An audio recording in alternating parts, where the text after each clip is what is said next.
Hey guys, this is Ed with CMC Reptiles. Want to do another quick video on the Savanna Monitor. This is the monitor I picked up about 5 months ago from Underground Reptiles. Just changing a few things up in his enclosure. Now that he's getting a little bit bigger, he's double the size, and he kind of needs some deeper, darker spots to hide. So I'm kind of making him some little makeshift hides for him. Added some tile over here on this side where he could crawl deep inside there and it goes way down. Same with on the other side, because the problem is these guys love to dig.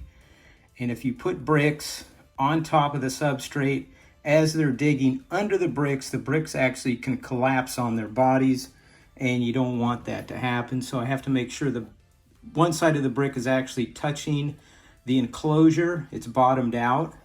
And then I just kind of fill in around the edges. And then I have a couple of little logs right here. Same with the tile. Tile I'm not so much worried about because it's a lot lighter, but the brick is pretty heavy. But again, I want to give him something more natural. It's also, it stays cooler in there when these heat lamps maybe gets a little bit hot inside the enclosure.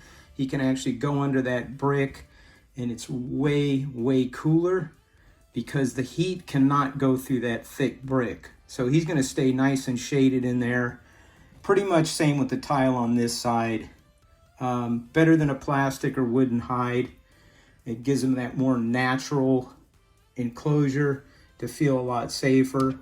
He actually burrowed under his water bowl, so I don't want him doing that either, because then the weight of the water bowl, same thing, because it's a stone water bowl, and I don't want him to have that collapse on him, and it's not a ton of room. They do like to feel safe, so they like to tunnel in tight areas and just stay burrowed down there.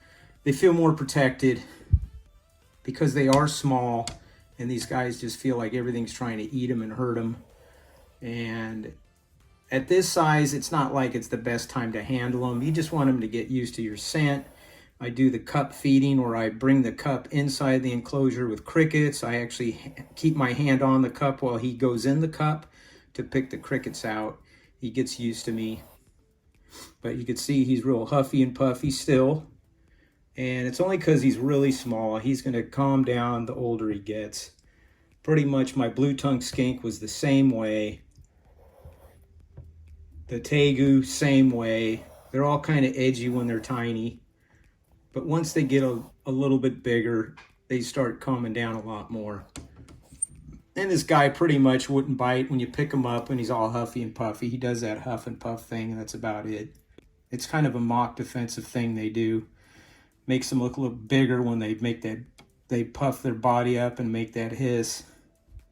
But you can see right now he's calming down. He knows he's all right. He's trying to figure out where he can hide now because I took his water bowl out and I redid his enclosure. He hasn't figured out that he does have new hiding spaces. And he's going to go right there in the first one, as you can see there.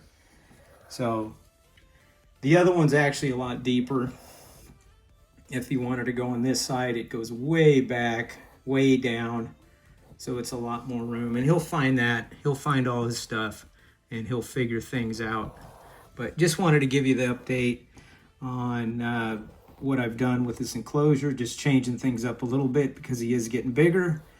Eventually he'll be in an enclosure twice this size, and then even in a bigger. When he's full grown, he'll be outside.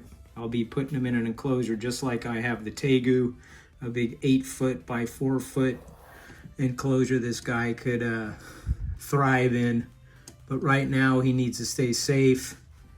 As you can see, he's in there nice making his big huffing and puffing. It's deep enough now he could get in there and hide, and he feels a lot more comfortable rather than him. As you can see right here, I don't know if you can see how he kind of tunnels right here.